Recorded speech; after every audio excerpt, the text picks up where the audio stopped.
Shalom mes bien-aimés dans le Seigneur. Je vous salue dans le saint et le précieux nom de Jésus-Christ.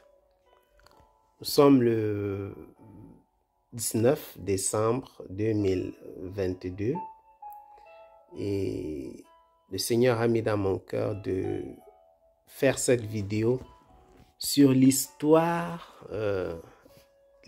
derrière la fête de Noël. Il y a une grosse discussion dans le monde chrétien. Il y a une grosse discussion parmi les chrétiens, parmi les enfants de Dieu concernant la question, faut-il fêter Noël ou pas? Je vais vous lire cet article pour vous donner une idée un peu de c'est quoi la fête de Noël. Noël n'a pas toujours été la fête que l'on connaît aujourd'hui. Depuis des millénaires, dans de nombreuses régions du monde, le mois de décembre est le théâtre des rites et de nombreuses célébrations liées à la lumière. Différentes cultures et religions ont contribué, à travers des âges, à créer l'esprit. Notez bien, l'esprit de Noël, à la croisée des chemins entre paganisme et chrétienté. Vous l'avez bien entendu, à la croisée des chemins entre paganisme et chrétienté. Avant d'être une fête chrétienne, Noël était un rite païen qui célébrait le solstice d'hiver. Son nom, Yule, en langage viking, c'était l'une des 8 dates importantes ponctuant l'année dans les cultures nordiques. Chacune correspondait à un moment important du cycle des saisons et donnait lieu à des célébrations. Nombre de ces fêtes font encore partie de nos traditions. Nous avons simplement oublié leurs origines car des religions plus récentes se les sont appropriées.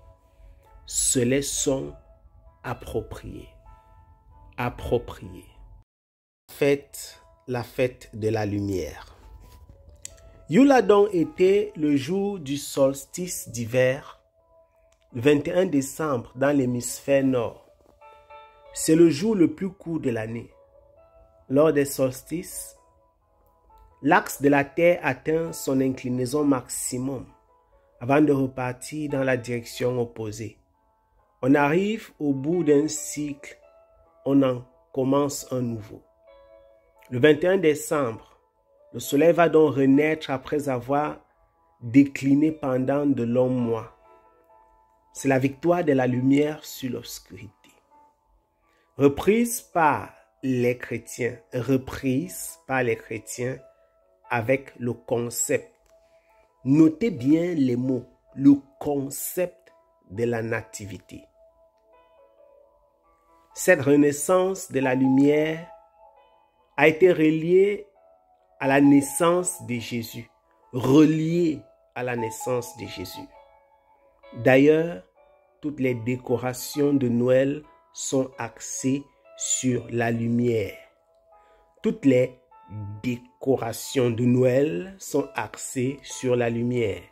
Bougies, lumière dans les rues, feux de joie, sapins éclairés, etc.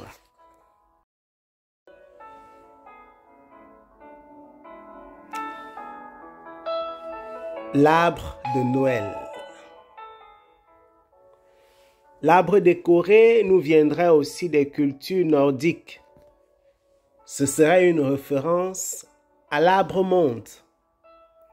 Dans la mythologie nordique, un arbre sacré qui prend appui sur la terre et monte vers le ciel, reliant 3 mondes. Le monde des dieux, des humains et de l'obscurité. Retenez bien, le monde des dieux, des humains et de l'obscurité. Il ancre ses racines dans le monde obscur, tandis que ses branches supportent la voûte céleste, constituant un passage entre les dieux et les hommes. Terrible. Lors de Yule, le soleil revient sur terre par ce passage, tout comme le Père Noël descend par la cheminée. L'étoile au sommet du sapin fait quant à elle référence à l'étoile polaire qui fait partie de la constellation de la Petite Ourse, constellation qui ressemble étrangement au traîneau du Père Noël. Il faut attendre plusieurs siècles avant de retrouver cette tradition en Europe. Les premiers arbres de Noël décorés font leur apparition en Alsace. Certains attribuent aussi à Luther la décoration du premier arbre de Noël avec des bougies, symbole de la lumière du Christ. En 1933, le Vatican déclare néanmoins que l'arbre de Noël est une coutume païenne non chrétienne. Écoutez très bien. Païenne non chrétienne, l'arbre de Noël. Déclaré par qui? Par le Vatican.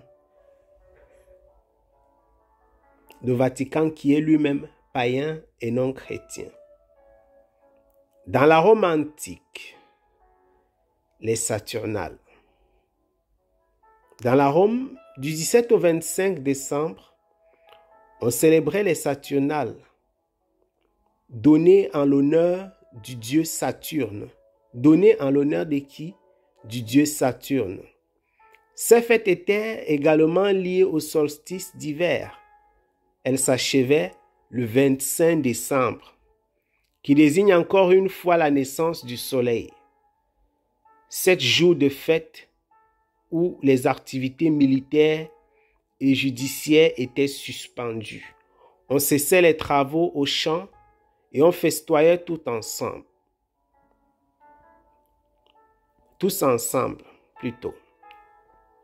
Les maisons s'ornaient de plantes et de branches de sapins, où familles et amis se rassemblaient et s'offraient des cadeaux.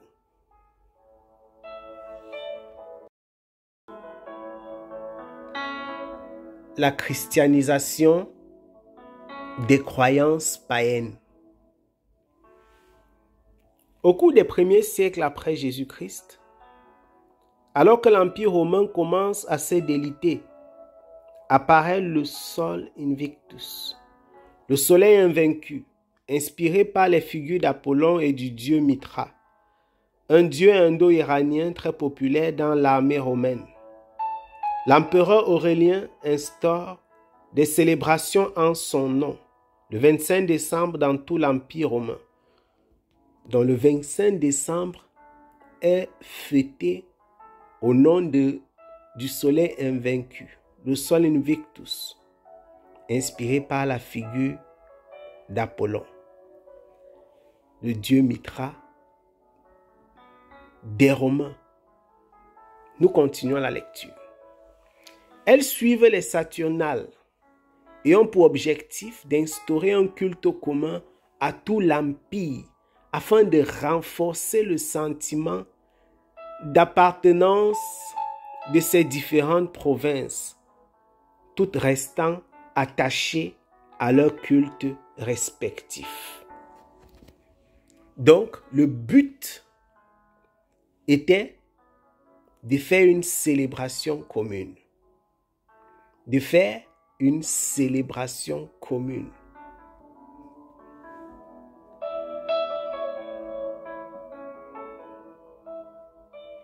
Au IVe siècle après Jésus-Christ, chrétiens et païens s'affrontent au cœur de l'Empire romain, menaçant son unité. Les adeptes du christianisme, religion toute neuve, étaient souvent persécutés par les païens. Pourtant, les chrétiens ne cessent de croître en nombre. Il est urgent pour le pouvoir politique d'agir. L'empereur Constantin, qui n'était pas chrétien, car il s'est fait baptiser sur son lit de mort, décide une réconciliation artificielle. Notez bien, une réconciliation artificielle, en faisant coïncider les célébrations religieuses des deux camps. Il réunit la commémoration du soleil invaincu et la naissance de Jésus afin d'apaiser les tensions. Ceci s'appelle un subterfuge. Constantin, avec beaucoup de malice, a réuni des célébrations païennes à ce qu'il avait lu dans la Bible. Il a lié la naissance du Jésus-Christ de la Bible à une célébration païenne pour réconcilier les païens et les chrétiens et avoir un peu de paix dans son royaume. Il réunit, je relis, la commémoration du soleil invaincu et la naissance de Jésus afin d'apaiser les tensions. Et la signification du 25 décembre est issue de son décret, un acte politique délibéré qui ne suffira pas à sauver l'Empire romain, mais fixa la naissance de Jésus le 25 décembre, désormais jour de Noël.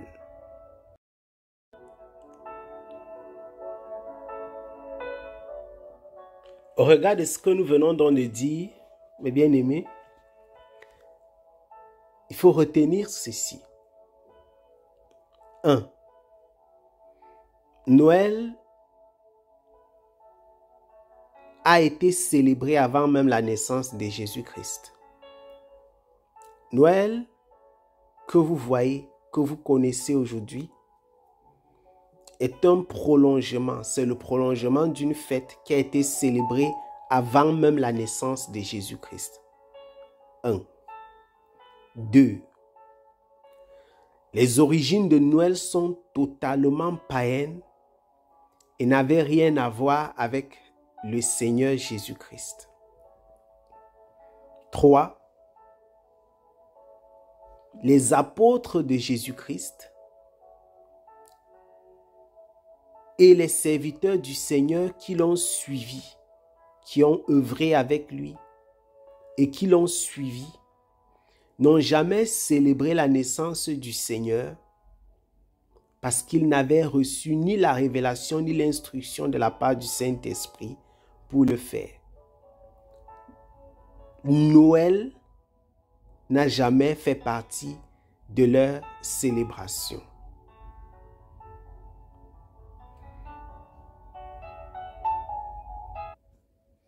En 3, Noël est une décision politique.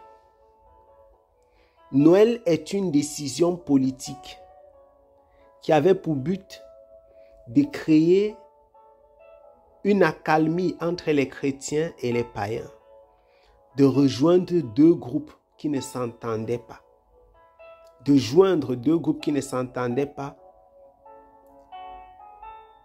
et de réunir deux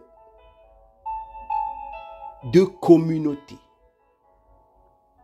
qui avaient des difficultés à cohabiter. Les chrétiens qui persistaient et signaient sur les Écritures et les païens qui avaient déjà des célébrations. On a donc extirpé de la Bible, copié de la Bible, une célébration. On a pris dans la Bible l'histoire de Jésus et on y a lié